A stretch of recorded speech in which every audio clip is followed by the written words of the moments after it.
5, 4, 3, 2, 1.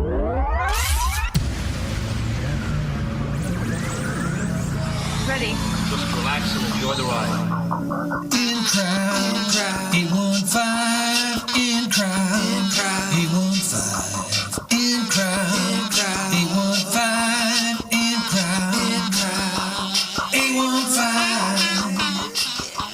815. Well, no, software that can detect swearing in videos probably would be very helpful in locating that part of the dash cam, that recording that you're looking for. I'm just saying. I'm Greg. He's Tom. This is your In Crowd 815 podcast for the 11th day of October, the year 2025, the latest it has ever been, Tom. In the history of mankind. If we had software like that, that would be awesome. Because when Fred Flintstone goes, "Resum, fresum, resum, resum, resum, resum," we can find out what he's actually saying. Decipher that for us, AI, please. That's right. That's right. We've got a I'm good show thinking for you. rasum, frasum probably means, never mind. It's such a terrible thing to say. I think we got a pretty good show for you and the person maybe still sleeping next to you. So maybe give them a little nudge and say, "Hey, get up. We were supposed to be somewhere, but let's watch this instead." Graham's funeral isn't that important. Oh, Lord. We're going to be talking with the executive director of the Golden Apple Foundation. And we're not talking about edible apples. This is something special. This is something different. This is great. And it's a great time to talk about in the fall, apples in the fall, right? That's You know what's really sad? Oh, If you use the word edible anymore, it has a completely different connotation. well, I don't know. I whenever I hear that word, I think of Edible Arrangements, which is that fruit designing company that makes those great gifts and stuff. Oh, and I've had some of the fruits and Yeah. strawberries and with all the cookies, whatever. Very good stuff. Very good stuff. That's what I like. Let's take care of this before we get too far in the show.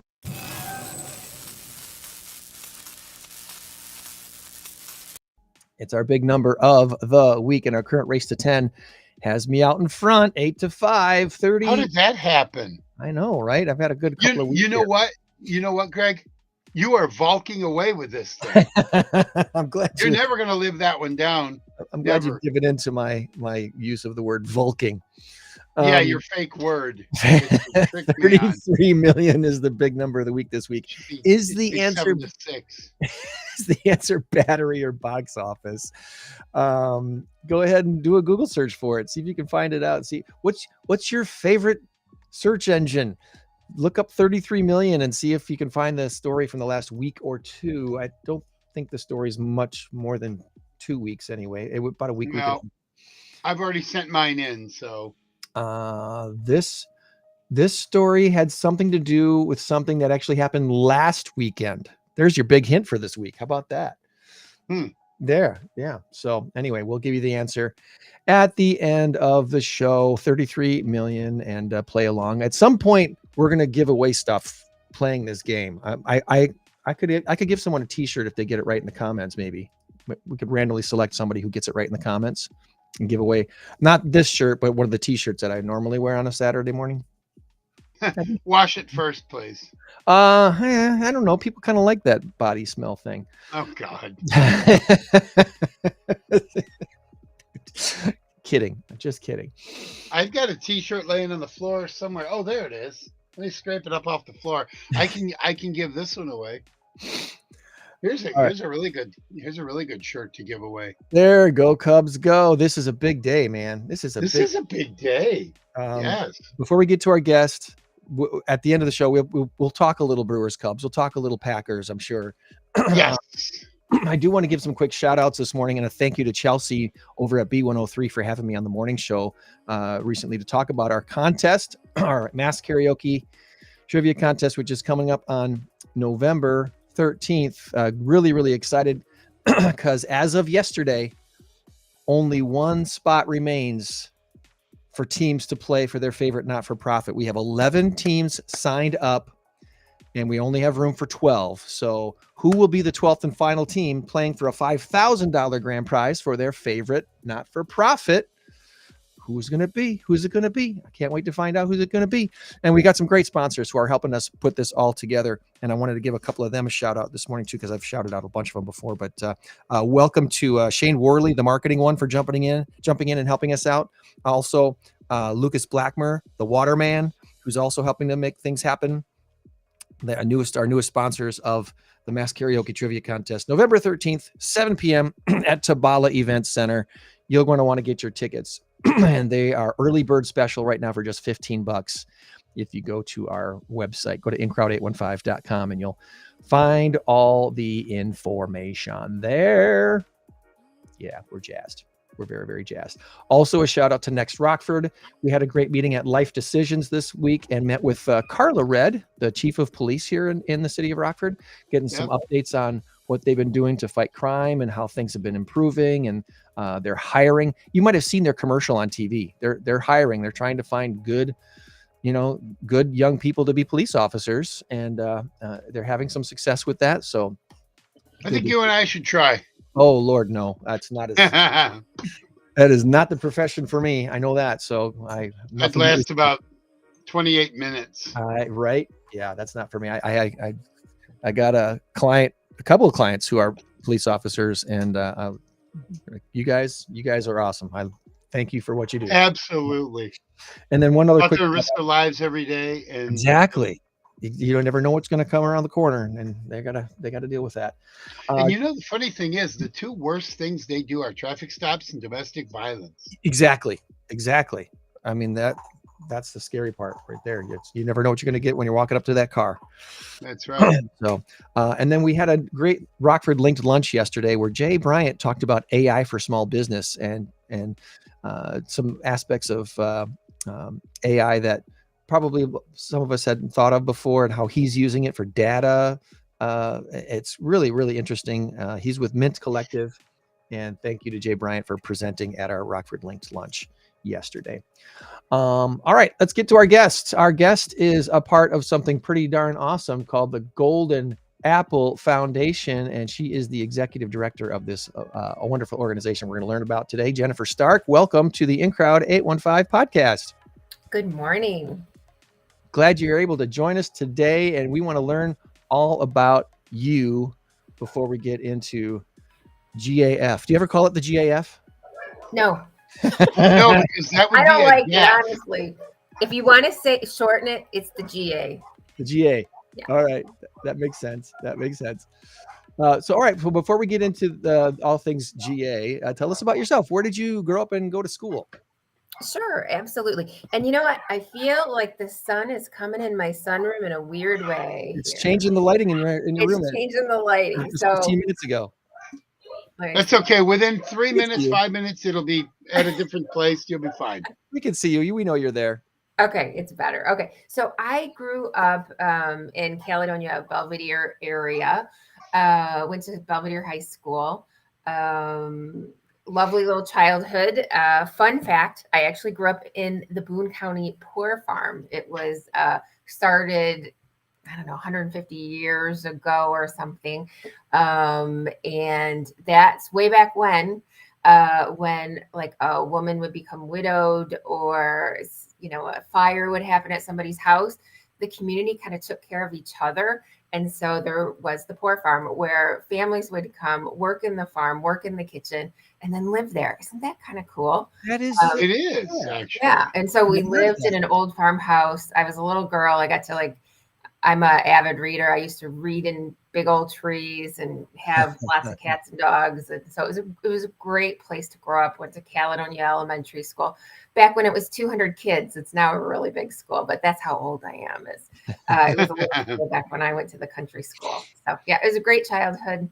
And Belvedere Buck, you're a Belvedere Buck. So you know what? And that's back when it was just one school. So yes, it was a great place to grow up.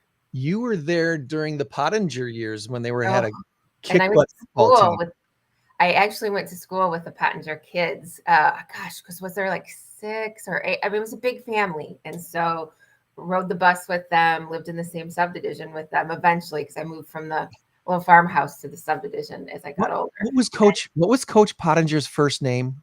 Vern. Brian was the son, but what Vern. would Leslie?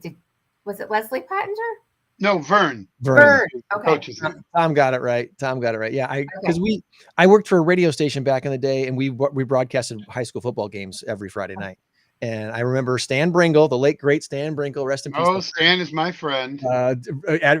Interviewing Vern Pottinger and another great Belvedere Bucks team and all that stuff. It was great. It was back in the middle '80s, maybe early '90s. Early 90s. He was there a while, but I think it was early '90s when he was actually winning high school championships. Yeah. Well, I have to say, I was class of '88, so now I've divulged my age, but we were really good back then too.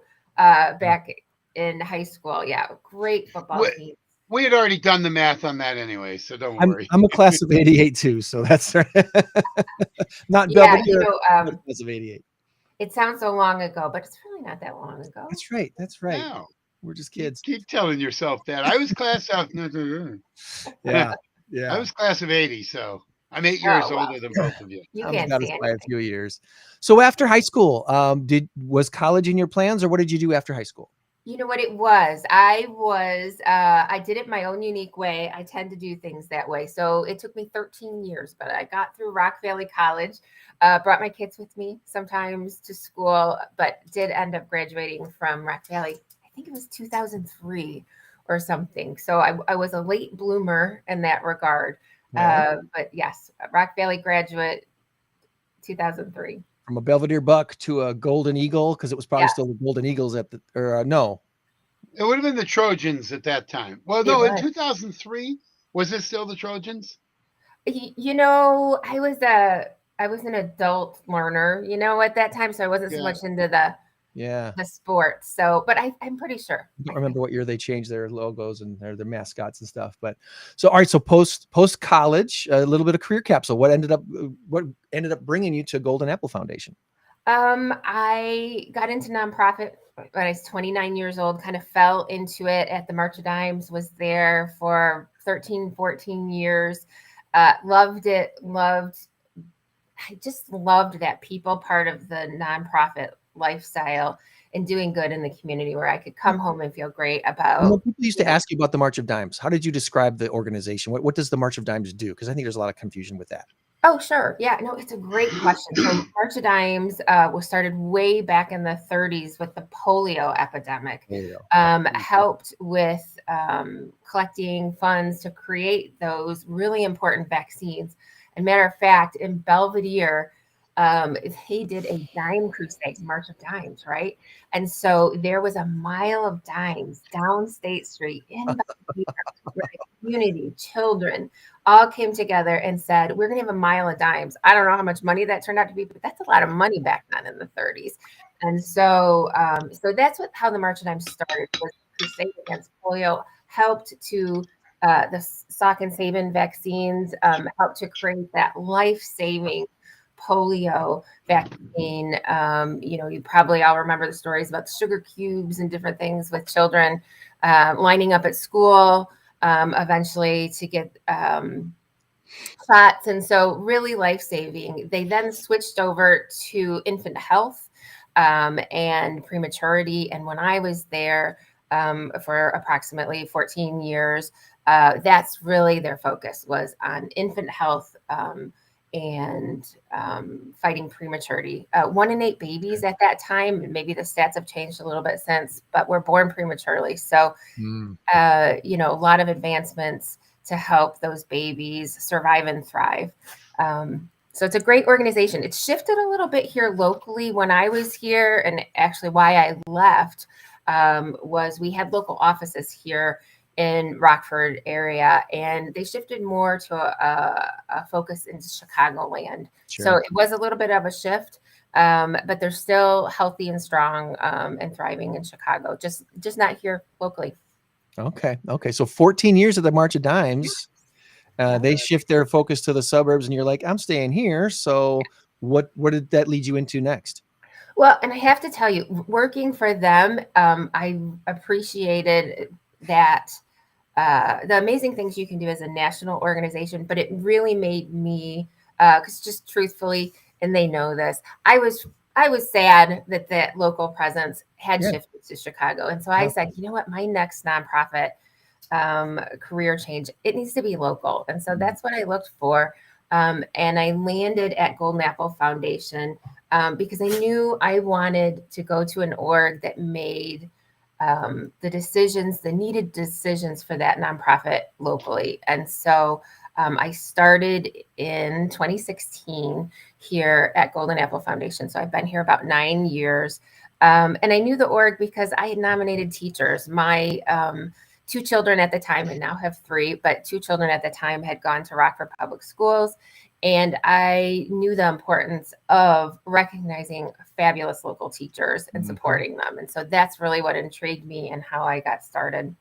It really is important to recognize our great local teachers. It does a lot of things, doesn't it? It's not just about that individual teacher, although it is. The encouragement that the other teachers that they work with, the community focus of how much we admire our teacher professionals. There's a huge ripple effect to these awards, isn't there? Absolutely. So right now we are in the nomination process. It's actually a 7-month process that takes place annually in our community. And so right now we have 1,000 nominations for 6th through 12th grade teachers. We every other year, just because we're small, we're a 1.5 organization. I work full time and have a fabulous assistant, Kathy, who works part time. But this year we focus on the 6 through 12. And so we have 1,000 nominations. We still have about a week left until the deadline. So I expect we'll get to 1,400 nominations for 6th through 12th grade teachers. Wow. And so it's an opportunity for parents, students, even administrators and colleagues to really recognize that teacher and say thank you, because we all know, and many of us got a taste of what it's like to teach kids during the pandemic when parents were taking a shot at teaching. Not easy. You think of 6th through 12th grade teachers who we're recognizing this year. These are teachers who are probably teaching hundreds of teenagers every day, all day in a classroom. Not a tough job for those of us who've had teenagers. Yeah, try that once. Exactly.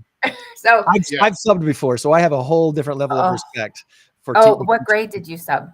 My very first experience as a substitute teacher was with 8th graders. Ooh, they're tough. The boys there were terrible to me, and I played it wrong. Which if anyone's ever subbed before, you've learned the ancient Chinese secret where you come in. Calgon? Yeah, that's right.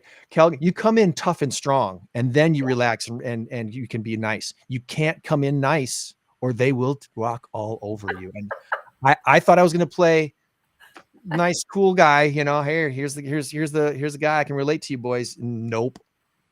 They ran all over me that first couple of times. And I'm like, all right, that's it. I got to exert myself right up front and let people know what the rules are. And that was, if I'm not mistaken, at a Christian school, right? Yes, it was. Yeah. They don't play those teenagers anywhere. It doesn't matter if you are in the best Christian school in the world or the middle of Chicago street school. 8th graders are 8th graders. They're wonderful kids. They just have different viewpoints and different views, but all 8th graders are pretty much the same. I do the same. I teach up at Rock County Christian School. And the 8th grade, they're good kids. They always say sir and this and that. But I tell you what, the minute you look around, they're just jacking around. They're on their phones. They're doing whatever. Come on, guys. Greg, you're right. Get them early. Lay down the law. Here's the law. I bribe them with candy. That can be good too. So I am the candy man. I got a feeling some people locally look at Golden Apple Foundation and are not exactly sure. Is it only local, or is there a nationwide organization behind Golden Apple? What is the organization like? It's a great question. So we are all separate. There are other Golden Apples, but like our Golden Apple is local, and we have a board of 22 board members, and we serve all of Winnebago and Boone County, public and private schools. So that's about 150 schools. That's about 5,000 teachers. So I say we're small and mighty because we are here to help those teachers and students in Winnebago and Boone County. So there is a statewide Golden Apple that started off in Chicagoland in the suburbs and then has expanded statewide. And then there are other Golden Apples throughout the country, but we are independent. Okay. Okay. So there's not necessarily a national organization that you have to follow certain guidelines and rules. No. You set your own guidelines and rules, and we do. And I personally think that's what makes us so strong. We were started by a doctor and a teacher way back almost 30 years ago. And they started without a staff person for a year, and it grew so fast. They realized, oh goodness, we need to have, this can't be just, volunteer run. We need an actual staff person because there's so much excitement and enthusiasm and growth of the organization. So we're independent, and that's what makes us strong because we can make the decisions. For instance, we have the 7-month wonderful Golden Apple Awards where we recognize 5 or 6 teachers at the end of the 7-month process with Golden Apple Awards.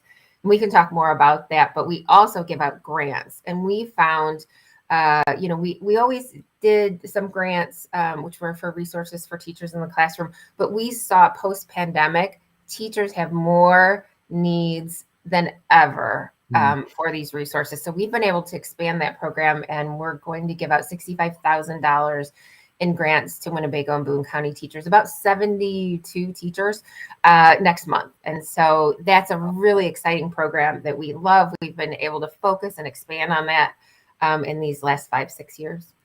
Do most teachers use that for like field trips or resources for the in-classroom? What is the most often requested thing, I guess, that teachers ask you guys to help fund? You know what? It's hard for me to put my finger on that because it's just the gamut of resources. So we have large grants, which are up to $2,500. And then we have simple grants, which are up to $450. And I'll focus on the large because it's kind of the really exciting stuff.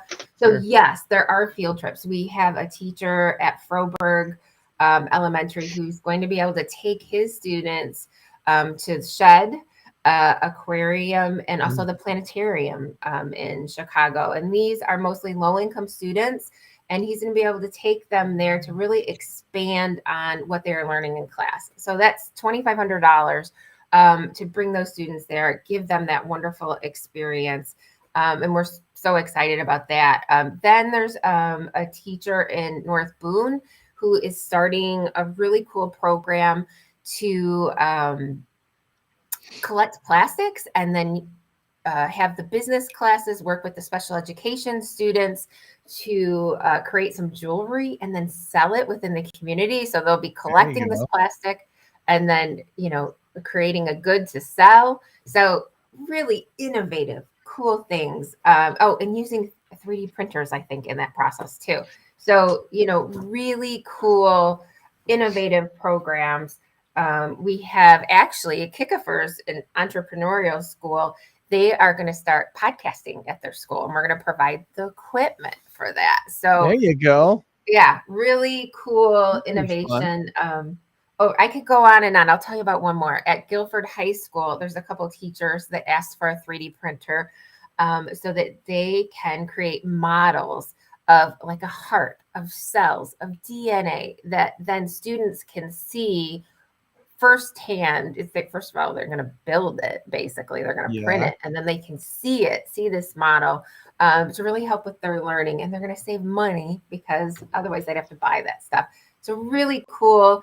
Teachers came up with these cool ideas too, which I think is worth noting because teachers are not only super smart, but they have great ideas. And so it helps students with learning, enthusiasm for school. But I also think it does that for teachers. It's us funding their cool ideas, which I think is really a neat thing too. Let's just support them in that way too. That's awesome. I have a couple of, I have a question and a comment. The first question. Now you mentioned other organizations, like let's just say we know what Golden Apple of Winnebago County is. So if you were to go to Denver, would their Golden Apple, you probably don't have an answer for this, but think about it. if would their golden apple be a very similar structure, or is it something completely different? Like maybe, oh, we give out awards for the best history lesson, or for the best classes attended, or something like that, or is it at least similar to what we have here? I mean, I think they're all similar. I don't know the nuts and bolts of all of them, but I think they're all here to recognize teachers and support them. But I don't know if it's a little more nuanced than that. I would guess that they each, because we're all independent, kind of look at their community, see what the needs are, and then fill them. But that I am not 100% sure, and I'm a pretty busy lady serving Winnebago and Boone County. And so, yeah, I don't have time to like know everything about every golden apple, but it's a good question. Is there a national conference or anything like that that you guys attend? Nope. No, I would say, how can I say this delicately? We're all so focused on handing out the money. We don't have a lot of money for big old conferences. Loosely affiliated. It's more of a loosely affiliated thing, right? It's yeah. And I would say too, just like when I talk about these grants, I find sponsors, part of my job is fundraising, of course, to keep the organization strong and growing. We are able to say when our sponsor, for instance, Collins, gives us $25,000 for teacher grants, all of that goes straight to the teachers besides 10% that goes towards expenses to pay for getting those grants out there and reporting and all those good things. But we're really unique in that way, is that the money, you give us money, we're going to give it straight back out to teachers. So, yeah. And then I had a comment for all the parents out there, for all the moms and dads who love your kid's teacher. And there are so many good ones out there, so many. And they just don't get enough credit. Don't sit on your hands. Let everybody know how much you appreciate them. You let them know by getting involved in the nomination process. Don't do it like some people do voting. Like, you know what? I don't have to vote. My vote doesn't count. Yeah, your vote does count. It really, truly does. And at the very least, you can let your kid's teacher know how much you appreciate them. That's what keeps this thing going. I think that's very important because, like you both said, and I agree, because we've all taught at some point or been involved in education in one form or another. It's not fun sometimes to be a teacher. It's simply not. You go in there. I come home sometimes, and I only do it as a sub up at Rock County, and I come home going, why did I do that today? Well, then you think those kids were blessed today. I know they were. But man, I'm tired and I'm done. And if I had hair, I would have pulled it out. And it's like, man, it's really a harder job than you think. It truly is. So keep that in mind, folks. Yes. That's all. Can I toss out there? They should go to goldenappleofrockford.com and nominate a teacher today. Yes. Okay. Absolutely. Yes. Go to goldenapple.com. Nominate a teacher. Yeah, if you go to programs. Go to programs and the Golden Apple Awards. Yeah. Golden Apple Teacher Awards. Look at that. Yep. And then you'll scroll down and you'll see there's a nominate button and you can, yeah. Here you go. Yep. Scroll down a little bit if you could. There's a program. There's submitting nominations. Yeah. Oh, a little bit more. There you go. Nominate now. Yep. I would say, keep in mind, you can write a book. You can write a paragraph if you want. 1 or 2 sentences. It's going to make a teacher's day. You just say, this teacher engaged my child in math when I thought there was no way that they could love math. Or, this teacher, I keep hearing about this teacher from my kid every day. They are engaging my kid. It could just be simple. I know this teacher has been teaching for 20 years and they need a thank you. Thank you. It doesn't have to be the most eloquent thing. I mean, it could spend a lot of time if you want, but you also could just say a sentence or two. Some of these nominations that we get online from students are just awesome because it's this teenager point of view. And you know what? It makes a teacher's day to hear from a kid, to hear from a parent, even a colleague, what they mean. And here's the other fun thing. You can be anonymous. If you don't want to leave your name, you don't have to. So that's okay too. The deadline to nominate is October 16th. If you hear this podcast after that, just know that this thing is open year round, and we'll share it with them eventually. So if it's after October 16th, it's okay. Go ahead. Do it anyway. Yeah. Do it anyway. And next year will be primary. So you know what? Really nominate anybody. We'll make sure they get it. goldenappleofrockford.com. We got the link in the chat. So if you're on our Rumble or Facebook or YouTube, you can just click on the link and go right there. If you're watching this on one of the other platforms, you might have to find the link, or better yet, we encourage everybody to go to our Spotify channel. That's where you're going to find these links also in the comments of in the show description for our Spotify shows. And today, by the way, is episode number 288. So, we've got a few out there.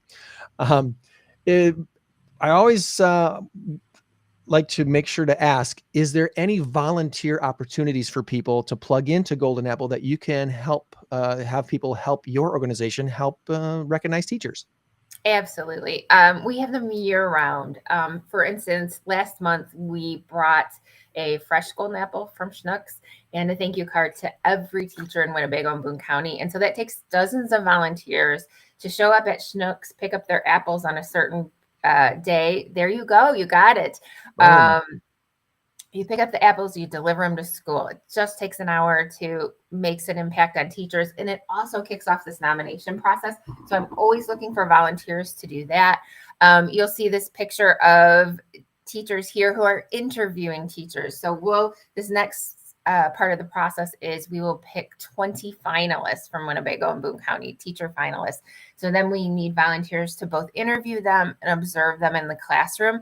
For this task, I'm always looking for those retired educators. Yes, those teachers who have been substitute teachers, who've been involved in education in some way. Those are the teachers I would love to see in the classroom, observing teachers and then interviewing teachers as well. We could use volunteers from education and really from all walks of life. It's also another opportunity for folks to come in and see the magic happening in classrooms. So reach out to us if you'd like to volunteer in some way. Then we have things like joining our banquet committee. We celebrate the teachers at a big old banquet.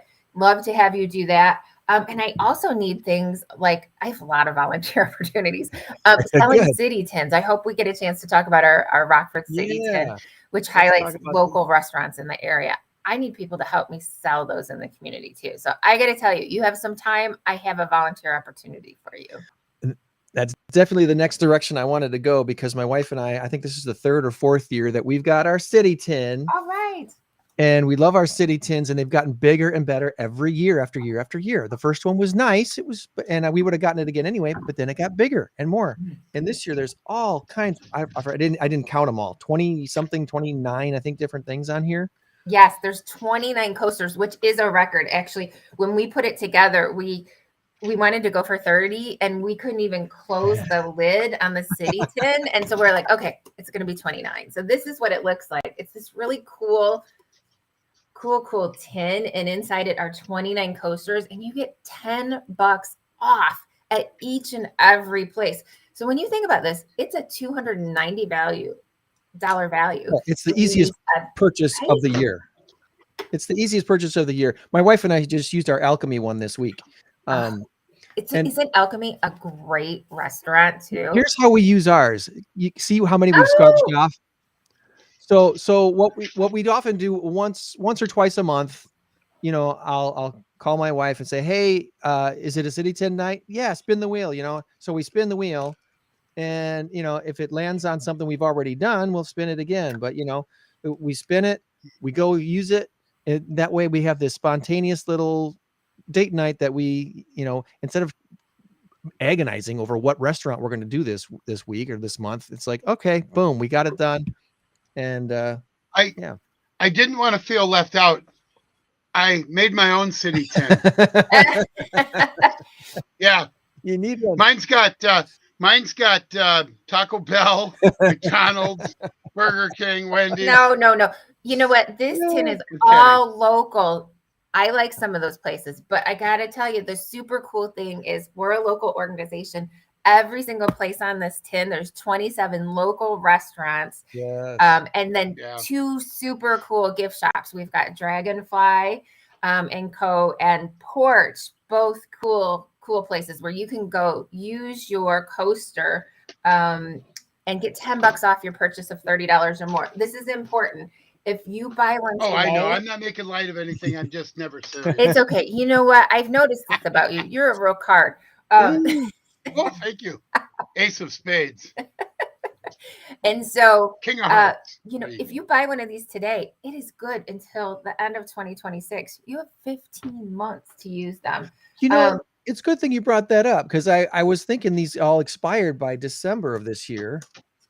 So now yours probably does because it's 2025, but the one I'm Yes. selling right now is the 2026. By the way, great, like we talked about, great for date night. Put this in your husband, your wife's stocking. And I have never seen how you guys mark off with a marker where you've already been.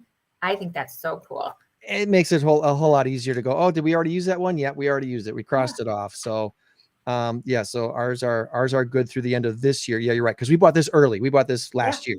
So now you can get the 2026, but keep using, you know, the 2025 because those will expire at the end of this year. You see how many we marked off. We've gotten way more than our value out of this already. It's paid for itself. Greg, I will see you later today. Tell me more about it. Okay. I want in. I'm all about coupons. All about little deals. And see, this is, you know, teachers are known for liking a value, right? So we sell a lot of these to teachers, but we sell them all across Winnebago and Boone County. And we have that is so cool. For those of you that have already bought them, I want you to know we have 9 new places in the tin. So, right? Can I talk about some of the new ones? Please. Yes, absolutely. So this is Norwegian. We're super jazzed about these new ones on the north end of Rockford. So we've got Norwegian, the Goat, and the Olympic, which are brand new ones. Woo-hoo. Yeah, we also have Chavez Mexican. Teachers love the Olympic, and all 3 of those are right down the street from me. I live out the Halstead in Maine. So the Olympic, the Goat, and the Norwegian are literally right next to each other. So we're so excited. They're all brand new, but we have more brand new ones. We have Chavez Mexican on East State. We've got Pokey Green, which now has 2 locations, one on Perryville and then one downtown Rockford. We have Poison Ivy, which is in Roscoe, Ramen and Tea off of State in Rockford, and Shiro's Restaurant and Lounge. And then finally, Dragonfly & Co. And that is the gift shop I was talking about. You still get $10 off there, but they also sell the tins. They are right next to Gray's grocery store in the High Crest Center. So that's a great place to purchase them. They're a great partner of ours. So yeah, some great places. And then we've got the old standbys, Alchemy that you talked about. We've got Woodfire. We have the Embassy Suites restaurant. Their new restaurant, it's newly named, is Culinary Underground. So got to check that out. Yes. Garrett's Greenfire, so many others standbys to check out. So yeah, it's a great value. And no, every time you buy one of these fabulous city tins, half of the funds go straight to fund Golden Apple programming. So you're doing a great thing, and a great thing for yourself if you use it, because you're going to save a lot of money. And it's a great Christmas gift, great teacher gift. Easy peasy. Wow, you're really good at this. Thank you. You know what? I was just at Cider and Cinnamon last weekend where we sold 147 tins, by the way. So I kind of got my shtick down. Nicely done. Nicely done. Nice. Now that you've seen them, you're gonna love what I have in store here in a little now bit. That you've seen these, you'll see them at the store. You'll see them at the location. Like, oh yeah, I want to get one of those. It's the easiest purchase of the whole year because you're gonna use, even if you only use like 3 of them, you've paid for it already. Boom, done. Boom, easy peasy. All right, before we get to Tom's trivia, 2 things. Is there anything I did not ask you about that you wanted to make sure we talk about today before I get to my AI questions of the week for you? Okay. Well, I think we talked a lot. We talked a lot about how Golden Apple loves teachers, wants to recognize them, and then support them in the classroom with resources. So I love that. I love that we talked about our city tin. Here's a couple other little things we do for teachers. We have a scholarship available called the Don Zimmerman Teacher Scholarship. You can go to our website. We will give out 1 scholarship in June to a teacher for their first master's degree. So some of those new teachers, a couple years into teaching, go check that out. We'd love to give you a full scholarship for your master's degree at Rockford University. Check that out. You also can there's Don Zimmerman. It's in his memory and honor. He's co-founder. He was the co-founder of Golden Apple nearly 30 years ago. So we have the Don Zimmerman Scholarship available. We also recognize one principal every year. So I encourage teachers, parents, students to nominate their principal for the Outstanding Principal Award. So that's coming up. That deadline won't be until March, but you've got to get a bunch of letters of support and nominations there too. So those are a couple other cool things about Golden Apple. I just wanted to get out there real quick. And that's all on goldenappleofrockford.com. Again, link is in the chat. So easy to find. Awesome. All right. As my dog whines in the background, she's trying to get her bed all situated to be comfortable. Get comfortable, Veda. Just relax. All right. All right. So I'm a Gemini AI user, and I asked Gemini to give me some questions for Jennifer Stark, the executive director of the Golden Apple Foundation. And Gemini said, that's an excellent interview opportunity. Look at all the encouragement I'm getting from AI. Isn't it wonderful? Wow. Here are Al Ingram. here are 3 strong questions for Jennifer Stark, the executive director. Number 1, on teacher pipeline and retention. The Golden Apple Foundation has a strong focus on building the teacher pipeline through programs like Scholars and Accelerators. Now, this is going to be interesting because AI is going to grab from all the Golden Apples across the country. So this might not have anything to do with Rockford. Beyond recruitment, what is the most critical factor the foundation is addressing right now to ensure excellent new teachers stay in the profession long term? Is that something you guys focus on? So a little differently than that program you mentioned, we don't have that program, but what we do at Golden Apple Foundation, every year we have 5 or 6 teachers who win Golden Apple Awards. They become part of something called the Teacher Academy, which is nearly 200 teachers, actually about 200 teachers right now, that belong to the Academy. And they do things like mentor new teachers, help us with professional development to share this excellence that they have with the community. Right now, we have a partnership with the Regional Office of Education here locally, where our Golden Apple teachers are creating virtual professional development, a lot of it focused on literacy to help new teachers. So Golden Apple, while we're not a part of that program you mentioned, we are here to help this next new generation of teachers through our Teacher Academy efforts. So that was it was a good question. Okay. Well, and again, it's a good refining thing because a good refining question because there are so many different Golden Apples across the country that have their own specific focuses. So that if I were to refine this AI question, I would tell AI focus on the Rockford Golden Apple Foundation. Because the second question I think might be similar. The Golden Apple Awards celebrate excellence in teaching and leadership. How has the foundation's definition of excellence evolved to address current challenges in education, such as mental health or learning gaps, the need for diverse educators? Does any of that ring with you about maybe updating the definition of excellence? Okay. So I guess I'll go a roundabout way with this one.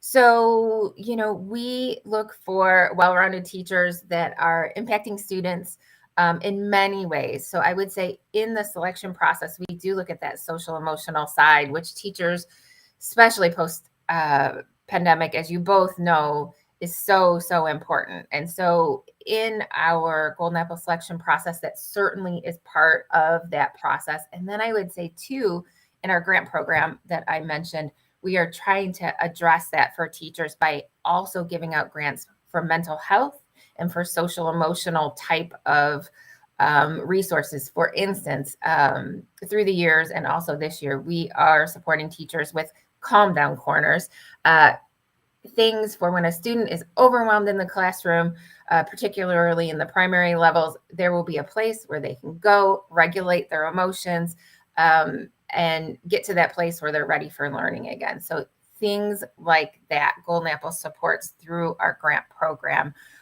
We've also supported things for school psychologists, books, learning materials, things like that too. So I think it was a good question for the fact that Golden Apple does look at that aspect when we do the selection process, but then also try to support and empower teachers with those resources to help with mental health and social emotional learning. Calm down corners and buddy benches and all the stuff to kind of help the students get through their days, and love it. Absolutely. Yeah. You know what? I think that's another amazing thing about teachers is, you know, you look back from when we were kids and in school, what don't teachers do? You know, now they do the whole Right. thing. They are there for education all day long, but they are also helping that social emotional side and trying to help in this crazy world we're in, every aspect of that social emotional side. And you know what? To help to create really good humans on the other side. And it takes a lot. Far too many parents send their kids off to school expecting the teacher to fix their kids. Right. Yeah. Starts at the home, but teachers do an amazing job in many cases, most cases, Yep. taking care of kids and teaching them and getting them grounded. That was part of the So very conversation with Chief Red at Life Decisions this week. We were talking about, she was talking about how the fact that the police often get calls from parents to parent their kids. And it's like, we this is not something that the police are supposed to be doing, you know, or the teachers. The parents are supposed to parent the kids, and yet we have this lack. When the parents are doing it, it becomes a community sort of, okay, well, I guess we're going to do the best we can. Yeah. Because what's the choice? Like, we have to come together and support this next generation. You know, maybe parents don't have the tools themselves, and that's hard. You know what? So we all have a choice collectively. And I'm really impressed with our police chief Red, who is trying to do all the things, right? Just like teachers are trying to do all the things. And it's hard. It's a big ask, but you know what? You know, what are we going to do but come together and try? Yeah. Before criticizing, you need to know the big ask that we're asking these people to do. Exactly. Let me just say one thing. You know what's so wonderful about Chief Carla Red? I've not heard one bad thing about her. I don't know everything she's doing. I don't know how wonderful she's doing. I assume she is because I've not heard one bad thing about her. Not a complaint. She's doing her job, and she's doing she's doing a good job, and B, nobody else wants her job. Oh God, no. She talked about that, about how some of these lieutenants underneath her, you know, they because they're obviously raising up the next generation of leaders for the police. And one of the questions asked was, who are you grooming to be the next chief? Because obviously, she said herself, she has more years behind her than in front of her, so she's got a plan for her successor, so to speak. And there's some people that see what she does and says, no, that's not for me. I don't want to make the big decisions. I'll make these smaller decisions and defer the rest to the chief. And it's a tough job. It's a very tough job. So this third question, the success of programs like Golden Apple relies heavily on community and corporate support. What is the foundation's strategy for cultivating deeper partnerships, even beyond some financial support, to integrate educators into the broader community and help them feel valued? That's a pretty awesome question. It is. It's a pretty detailed question. I would say, you know, that's part of my job, right? Is to find those corporate partners. But I would say Golden Apple Foundation really sells itself. I mean, sure, I'm out there, you know, developing relationships, inviting people to come in and see the good work, but teachers in the classroom doing the important work they do, teachers coming up with these innovative ideas for grants. When I create a video and show somebody like a Collins, somebody, you know, somebody like a Blazer Foundation that helps us with special education grants, I mean, they're impressed. They're so impressed with these ideas that teachers have. And then seeing the impact on the kids when they see the students, you know, with the 3D printer, you know, creating things. I mean, it really does sell itself. So I would say certainly bringing in those corporate partners to experience the classroom is also a big way to get them involved in our process, but then also to see the magic. But we're very lucky. We've been around for almost 30 years, and I think we're very well known. We won a couple awards here recently. We won the 2023 Excelsior Award. We won the 2024 Crusader Spirit of Caring Award. So our visibility is out there. And the teachers really kind of sell our organization too. Absolutely. Not just the past winners, past nominees, past future hopefuls, people that want to win a golden apple. They're all spreading the word. So, all right, before we get to Tom's trivia for the week, real quick, I always ask for some funny or odd questions from AI2. And of the 3 funny or odd questions I got, this one I think might be the funniest. Given that the golden apple is all about recognizing and celebrating the best, if you had to secretly bestow a bronze banana award for the most hilariously awkward but well-intentioned classroom moment of the year, what kind of scenario would qualify? We give out golden apples, but here's the bronze banana. It was tried, just did not work. Okay, so I'm going through my brain trying to think what would be an appropriate thing to say. Exactly. That's a tough one, because I'm sure there's some things that were like, the intention was there, but oh my gosh, that was terrible. And you never can do that again. Actually, what I'm thinking of are teacher stories, honestly, teacher stories of things that have happened, things they've had to deal with. And, but I don't know if any of them are appropriate. We're not about appropriate here. You can just lay it out. Okay, so that's what the comments are for, ladies and gentlemen. The comments, you can put your stories there. Okay, so this is highly appropriate, but it's funny, so I'll share. So through the years, 9 years, I've been running Golden Apple Foundation. It's been a joy. I am not a teacher. I come from a long line of teachers. My background is nonprofit, so that's how I got here. So I've learned a lot about teaching, heard a lot of stories through the years from teachers, and more than once, I would say a handful of times in the 9 years, at least 5. This is a thing with teachers. They have poop stories. Oh God. Yeah. And I'm not just saying pre-K teachers. Not just I have pre-K. high school teachers with poop stories. And I'm not going to go into the gory details. No. But people a get bronze sick. banana, I don't know, maybe a bronze something else. They deserve an award. You know what? Teachers deal with everything, including poop at school. That's right. I'm telling you, there's times that you have to deal with this, and you think it's just little kids. Let's leave it at that, Tom. Let's leave it at that. It's time for Tom's Trivia Challenge on the In Crowd 815 podcast. Good luck. That's Snoopy.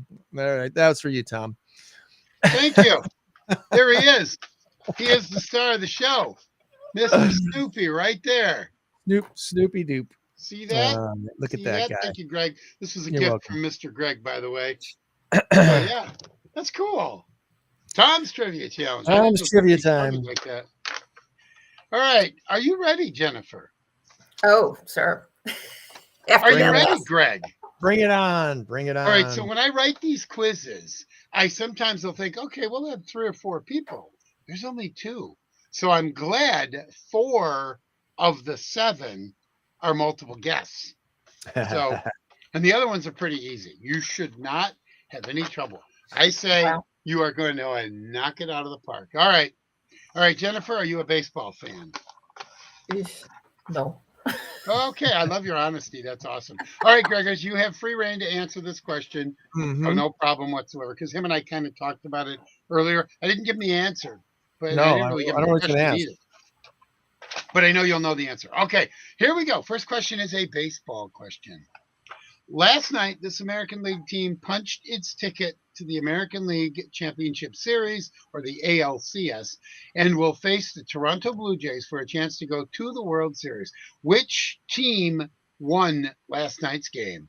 Was it? Greg, I'm not even going to give you the options. Well, last night, Jennifer, Detroit and Seattle played in Game 5, the deciding game of their series in Seattle. Mm-hmm. And while the game could have been won in the 9th or the 10th or the 11th, it went 15 innings. Yeah, they did the fish race twice out there in Seattle, the market fish, whatever thing. Yeah, like Pike's Fish Market or whatever. Yeah, so root for the home team. Seattle pulled it off in the 15th inning. So congratulations to the Mariners. Moving on. Yes, And here's something significant about it. I don't know if you remember this. Neither of you two. I got you by 8 years, so I remember it. Back in 1976, I'm pretty sure it was 76.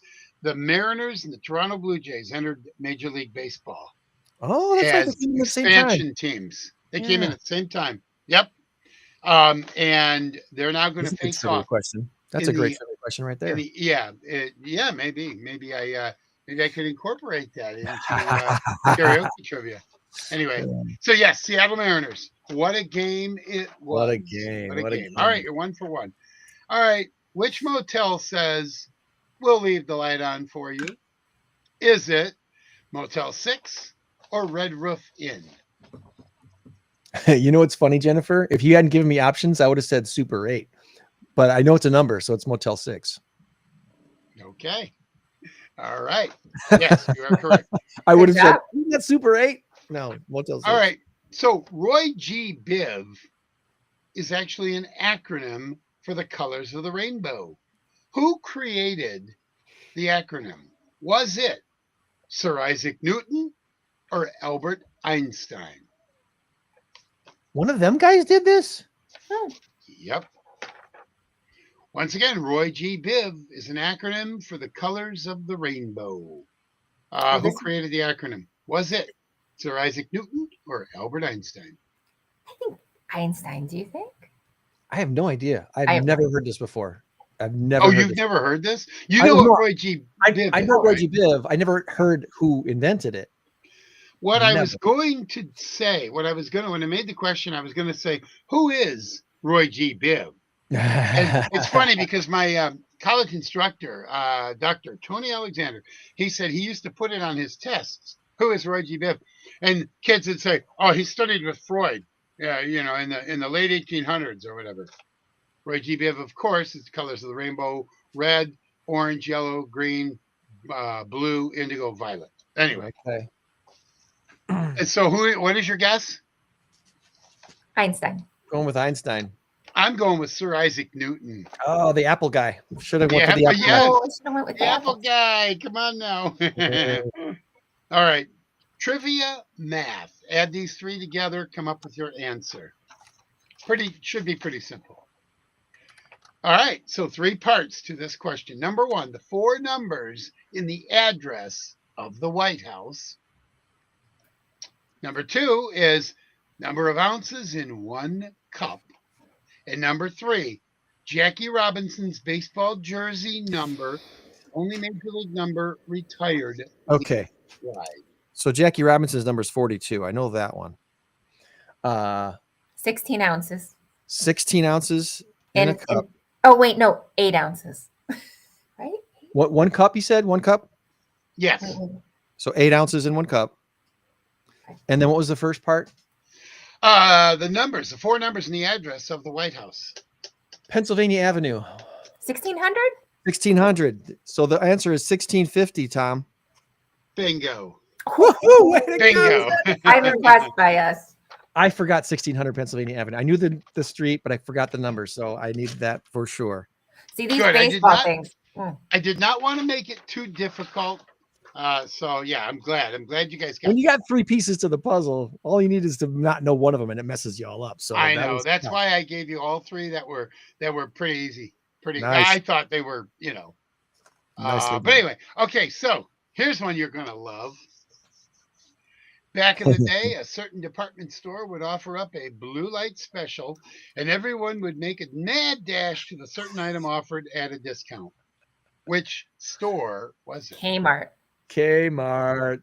I worked like a bunch of amoebas just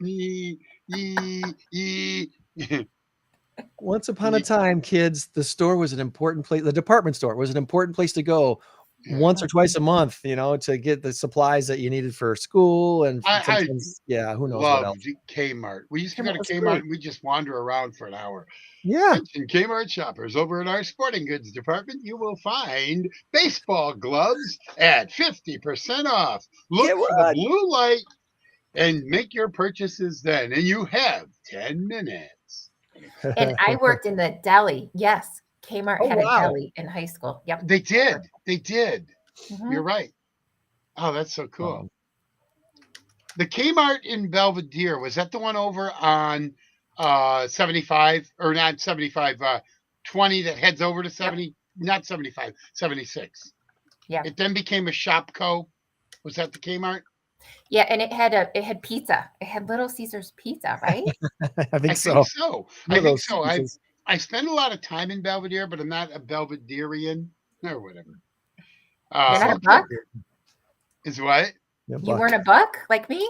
No, I'm Jefferson Jayhawks. Ah, okay. Jefferson Jayhawks. You guys used to Nice. kick our bucks all the time. Just being honest. Yeah. I think Okay, those here we bucks go. kicked the Jayhawks, but Yeah. It was back in my day, 80. We were kind of top of the thing. And you guys were weren't you? as good. And then oh yeah. We went to the state playoffs a couple of times in my tenure while I was So there. did we, though. The Bucks of the 80s were pretty good, though. Oh, but I'm talking, I remember I graduated in 80. So I'm Okay. talking late 70s Late and 70s. 80. Okay. And then 83, 84, when Vern Pottinger took over, maybe a little sooner than that, I'm not sure. Then the program really started to make some headway. Okay, here we go. In the Disney movie Bambi, who utters the phrase, "If you can't say anything nice, don't say nothing at all"?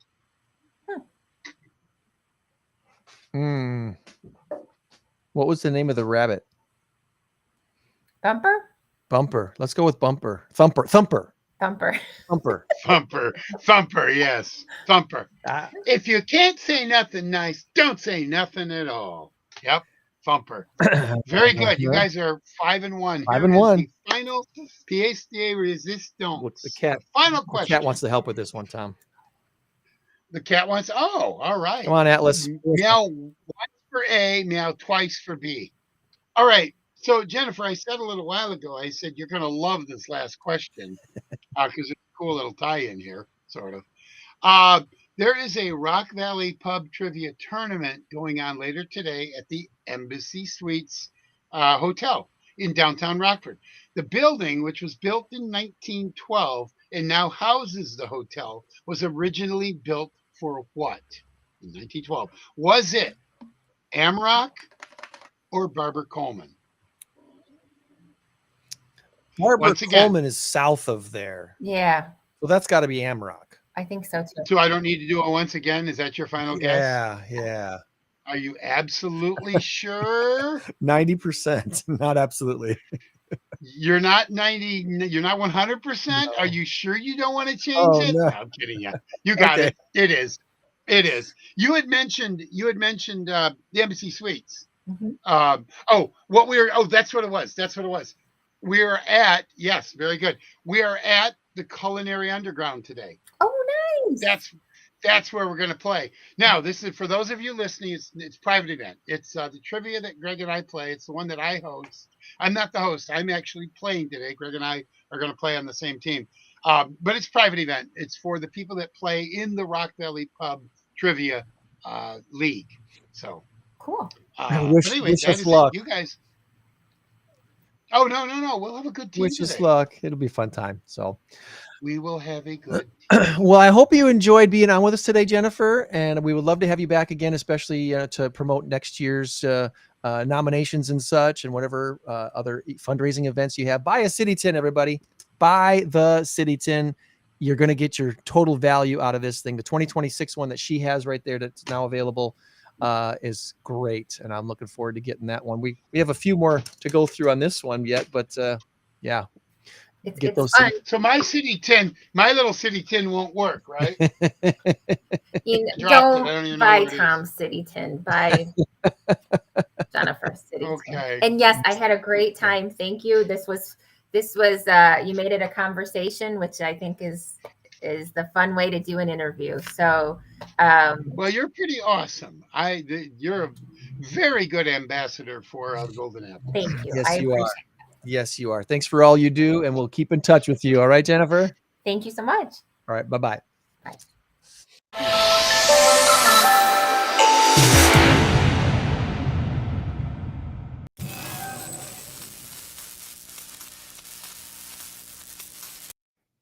Our current race. What a wonderful, That was great. what a wonderful interview that was. That was great. 5-8, our current score. And this week's big number of the week is 33 million. That's a big number.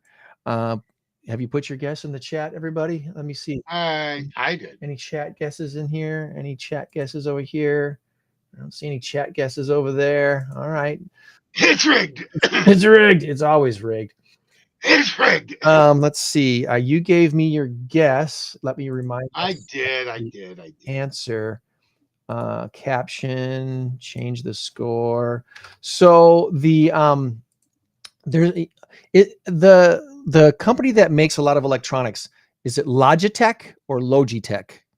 Logitech. I would think it's Logitech. Logitech, like Logitech. Yeah, that's what I've always called it. I don't know for sure, but I would think it's Logitech. That's what I call it. They have a new keyboard coming out called the K980 keyboard that runs on light. The battery can only be charged with sunlight or artificial light that it's at least 200 lux. I'm not sure what 200 lux is. I'm not an electrician or anything, but yeah, solar powered essentially. Yeah. Right? So once it's charged, it can be used in complete darkness for up to 4 months. Oh wow! 4 months. The keyboard costs $100. It's called the K980 keyboard, and I'm thinking a lot of us are going to be using this pretty soon because for $100, something that runs. Well, I hope they sell 33 million of them. They're not. I'm going to take the point this week. $33 million is what Taylor Swift banks domestically for the only in theaters event that she held last weekend to celebrate the release of The Life of a Showgirl. She hosted this release party. It was basically a movie, an 89-minute presentation of a music video, behind the scenes footage, commentary shown at participating cinemas. It was only in the cinemas for 3 days, and then it was done. It's rigged. 33 minutes. I'm just kidding you, buddy. Oh, you know what's interesting about 89 minutes? What's that? She was born in 89, December 13th, 1989. Oh, good. That is her signature number. 13 is her favorite number. She does not have a tattoo, as far as I know. She always has a 13 on her wrist. Okay. I think when she's doing her concerts. And I'm like, I didn't know she had a tattoo. Why would you get a 13 on your wrist? But that's what it is. December 13th, 1989. So I'm pretty sure the 89 minutes was purposeful. I'm guessing it. I think you're right. So the movie was #1 at the North American box office, but it will not defend its #1 slot because it's already out of theaters. It was only meant to be in the theaters for the one weekend, and that's it. That's what theaters, I think, are going to turn into: live events and stuff like this, is special things that that what's going to get you to actually go back to the movie theater again. Big cinema experiences that are special. Something like this. So kudos to Taylor Swift for she's just a smart businesswoman. You got to hand it to her. She really is a smart businesswoman. Marketing. Yeah, genius. she is. So she's brilliant. She is an absolute genius. I don't understand, and I'm going to sound like I'm a Swiftie. I like Taylor Swift's music. I like her persona. I think she's a pretty nice gal. The problem I have with Taylor Swift is her politics. Yeah. Not her politics, the fact that she makes them known. Yeah. Because she's very divisive with that. I don't care if you're liberal. I don't care if you're conservative. None of that bothers me. But I want you to be on the correct side of the ledger. And I'm not saying that my side is the correct side. Here's what I'm saying. You look at what's going on. I'm just going to get political for 1 second. You look at what's going on in Chicago right now with Mayor Brandon Johnson, Governor Pritzker, who I just have zero use for. They are mocking Donald Trump. Donald Trump wants to clean up the city, much like he did with Washington, D.C. Yeah. Chicago last year had 588 murders. Clearly, Chicago, Mayor Brandon Johnson cannot handle problem there. The city. So Donald Trump wants to go in there and help, and they're calling him a fascist. They're saying he's an authoritarian, autocratic, autocracy, whatever. No, he's trying to save lives. That's what I'm talking about. I don't care if you hate Donald Trump. Hate him all you want, but don't deny the fact that he's saving lives. Go talk to the parents of Washington, D.C., who have lost their children because their kids got murdered. They had like 300 and something murders over the last year and a half. And they had 0 murders for like a month and a half period. I don't even know how many they've had in the last 2 months. Probably way too many. Well, but I'm thinking in the last month since the National Guard came in. Clearly, Donald Trump should be stepping in. He's the president of the United States. He has the authority to do it. Federal outweighs the 10th Amendment, states' rights in some cases for the safety and security of the people. Federal outweighs the 10th Amendment. Normally, we have states' rights. That's our 10th Amendment. And I'm agreeing with that. You should always let your states take care of it. But when you can't handle it, I'm sorry, Donald Trump and the president steps in. Because Joe Biden simply didn't do it. The Bushes didn't do it. Obama didn't do it. Clinton didn't do it. So anyway, that's my point. So what I'm saying about Taylor Swift is I don't care what side you're on. Just think logically. Let's cure Chicago. And J.B. Pritzker to get on there and mock Donald Trump and everything. Oh, the Brewers are coming here to beat up on our Cubs. I still wonder if that's real or AI or not. I'm curious if anyone has any background on that, if that was a real video or if it was an AI generated thing. So, well, all right. So Cubs and Brewers today going to beat our Cubs. I don't think it's going to go 15 innings like last night's game did, but it could go to extras. It could become something like a crazy, 2-2 tie and 10, 11, 12 innings or something and have to keep playing. That would be crazy epic. It would be. The Cubs have found their mojo, so it's going to be really tough to beat them today. However, in Milwaukee, home field advantage, I got a feeling it's going to be one of those breakout innings. All the Brewers need is one. Out of the 9, all they need is one breakout inning, and they've had them a lot this season and in the playoffs too. So, all right, so let me throw some numbers out at you, and they're not completely accurate numbers because they've changed. The Cubs at one point about a month ago were, I want to say, 5th on the list as far as home runs. Seattle, New York Yankees, the Dodgers. There were a few teams, but all the big heavy hitters, they were number 5 at one point in home runs, way, way, way above the rest of the pack. There were like 6 or 7 in the middle to high 200s, and then the rest of Major League Baseball. The Brewers had like 175. The Cubs had like 257. That's a whole lot more homers, and it might have been a little less of a gap. Anyway, so the Cubs, if they connect on a few pitches and they can hit 2 or 3 home runs, a couple of them a 2-run shot, maybe the Cubs end up with 5 runs. Maybe it's a 5-1 ball game in the 5th inning. And maybe the Brewers start getting a little nervous, thinking, oh my God, same old. Maybe it empowers the Cubs. Maybe they hit another one.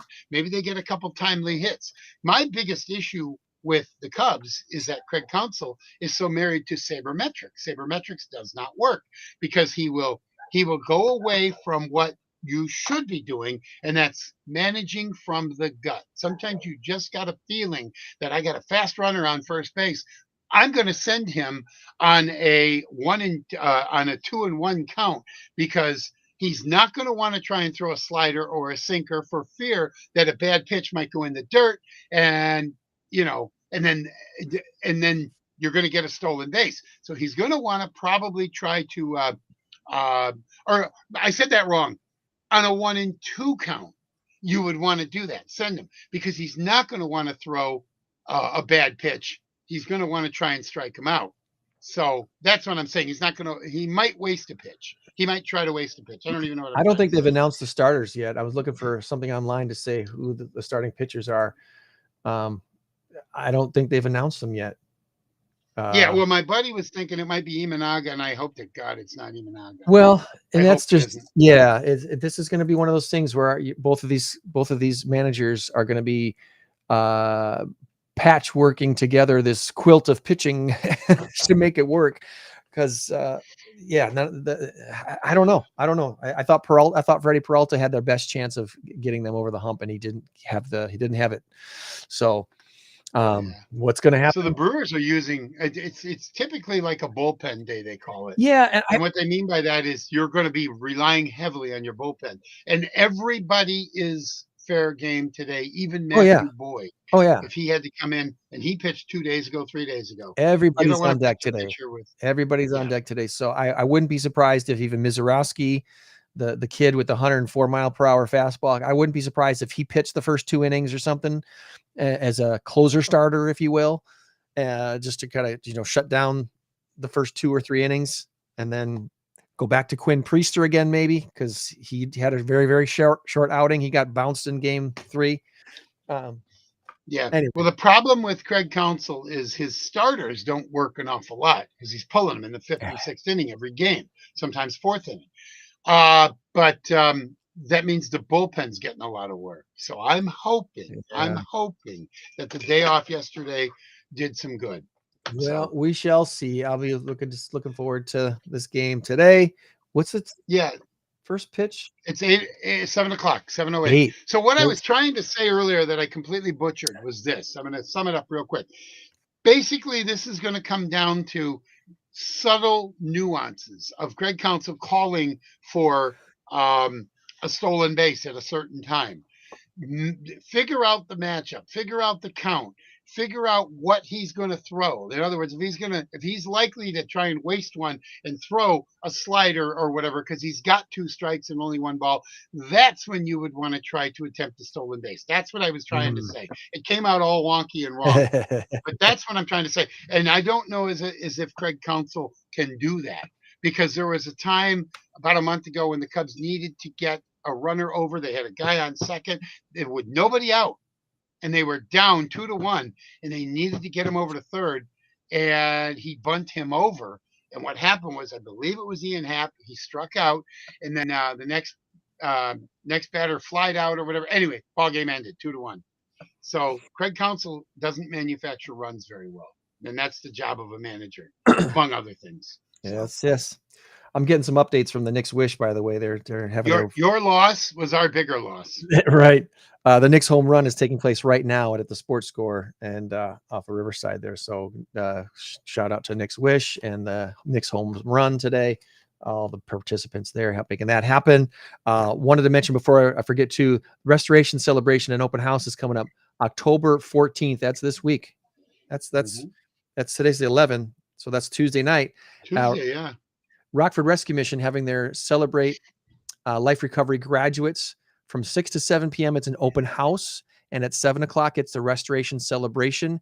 No reservations are needed. Public is invited. It's a special evening at the Mission at 715 West State Street. That is happening this Tuesday, October 14th, 6 and 7 p.m.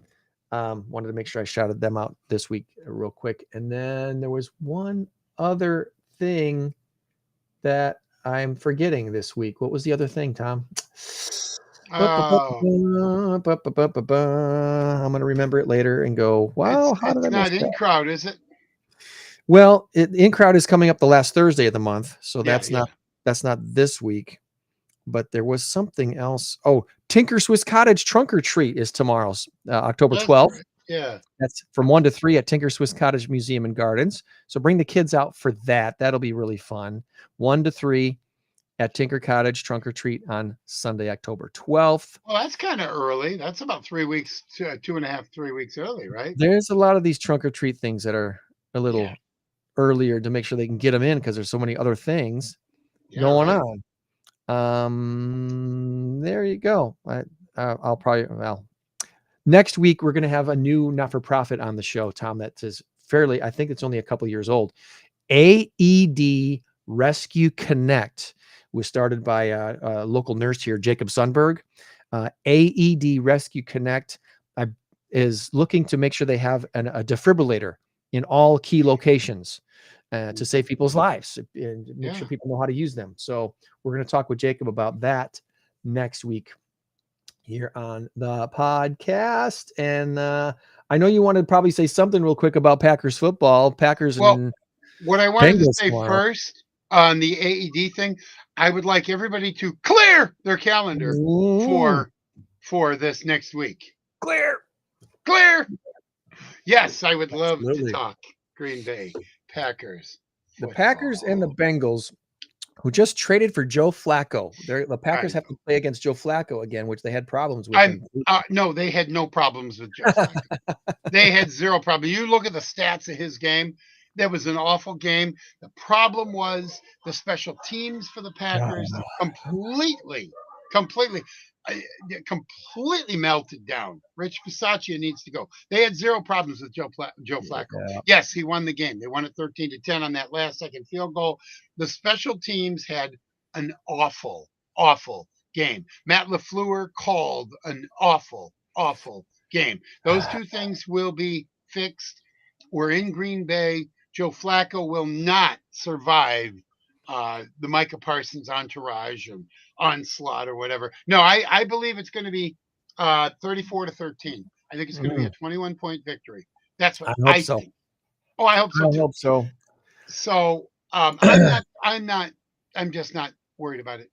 I'm not. This should be the back on track game. This should be the back on track game for the Packers. So Randy, you know Randy from our trivia that we do at my church, where you've joined me, or we are on the winning team. We're going to be again The on November defending 13th. champions.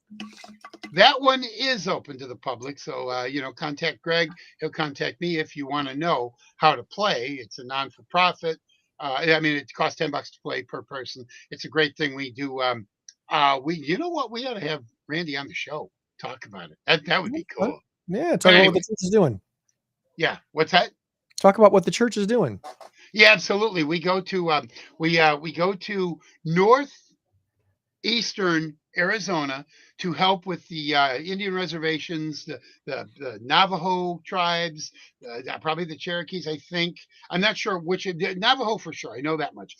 And we go, we do this trivia thing 2 times a year, raising money to make the mission trip there. And we do the mission trip once a year in July, hot July, in northern New Mexico. And it's a wonderful thing. And we help rebuild infrastructures. We help rebuild anything that needs help. Somebody needs help with a house, or they need to pave a road or something like that. They're on these reservations, so resources are very limited. We've been doing this now for, I don't know, 10 or 12 years. I've been a part of it for the last 3 years, playing the trivia. I helped set up my equipment is the equipment that you see there. It's my trivia equipment. And one of these days I will go. I just have to find the right time. Life has to settle down for me just a little bit. But anyway, it's a wonderful thing. I go to Riverside Community Church, which is out there on North 2nd. It's kind of way kitty corner from the Ambrose Christmas store. If you see the Ambrose Christmas store, keep going straight out north, heading towards Rockton Roscoe. And it's about a half a mile up, and it's right there on the left-hand side. Riverside Community Church, wonderful church. Not on Riverside Boulevard. It's on the river. It is actually on the river. It's Windsor and North 2nd, a little down from Windsor. So it's actually on the river. If you're inside you've probably never been inside the upstairs part of it, but you've been in the basement. You can see the view with all the windows. Holy moly, it's beautiful. Cool. I mean, you've seen it. So yeah, it's a beautiful place. Anyway, okay, all right. So Randy and I were talking. Let me just say this. Randy and I were talking, and he said, do you realize that in 2023, the Packers had a 5-week stretch where they did not have a victory? And it was because it was funny, after the Detroit win and the Kansas City win, or it might have been before that. Anyway, it happened that there was a bye. They had a couple of losses. And something else, but it maybe a mini bye too. And there were 3 losses and a bye, and I don't remember how it all worked out. But we're going to do the same thing this time, especially if we don't beat Cincinnati, because we had our 2 victories. Then we lost to Cleveland. Then we lost to we didn't lose. We didn't lose, but we didn't win. And then we had a bye, and now we're going to go from September. What's today? The 11th? September 10th. No. September 20. When did I go to the Packer game? September 20th or 21st. September 21st. Okay. I don't remember either. Oh, okay. Never mind. Take that back. It was the Cleveland. last time when they beat Washington on September 7th. That's what it was. It was September 7th when September they beat 7th. 11th, September 11th, because the 7th was the first day. They played him the following Thursday, September 11th. And then we are going to go to tomorrow is the 12th. It'll be 31 days. If we win tomorrow, that will have been 31 days that we Wow. actually had a victory. Yeah. Today's a month Yes. since the last win. Yes. Yes. That's the anyway. So I just thought Wow. that was interesting. Now to the Packers. Real quick, I expect the running game to go nutso. I expect Jordan Love, who, by the way, you look at his stats, he's the top 3 quarterback in the NFL right now. He is. He is. He's had 1 interception, not a whole lot of touchdowns. I think he's had 8 touchdowns, 1 interception. He has, and I mean, my goodness, good quarterbacks, Patrick Mahomes, Josh Allen, they've been throwing interceptions. And nobody says, oh my God, they're awful. Yeah. Right. Come on now. Give Jordan Love a little credit. He's had an awful line to deal with. He's had problems with it. But we're getting back Zach Tom. We're getting back Walker. We're getting back Aaron Banks. We're getting back some guys. They may not play a lot, but we're getting back some guys. Nate Hobbs is back. He's been back for a couple of weeks now. We're Marshawn Lloyd will be back very soon. This is going to be fine. If we win today, and then we beat a depleted Arizona Cardinals team next week, and then we go and take care of business in Pittsburgh, I have a feeling we're going to beat Pittsburgh because Pittsburgh is doing it with smoke and mirrors. You They're think not so? as good as you think. They got this quarterback. His name is Aaron Rodgers. And he's Yeah, actually playing pretty darn good again. So I don't know. We'll see. yeah, he is. He is. He's beating up on the Jets. He's beating up on. I mean, you look at his body of work. He's not beating a whole lot of great teams. Barely No. beat the Vikings 24-21. And I'm not taking anything away from Aaron Rodgers. He is one of the No. greatest of all time. The only reason he's not the greatest is because Tom Brady gets that distinction. But Aaron Rodgers is probably second greatest of all time. I love the guy. Absolutely love the guy. But I just don't see him escaping the rush of the Packers. Rashawn Gary, No. before the That bye, first sack is going to be something else. yeah, Rashawn Gary was leading the league in sacks at 4.5 after 4 weeks before the Packers bye. I don't know where he is now. He could be second or third. He could still be first. I don't know. But I don't think Aaron Rodgers is going to escape the Packers rush. And I also don't think he's going to throw the ball away a lot.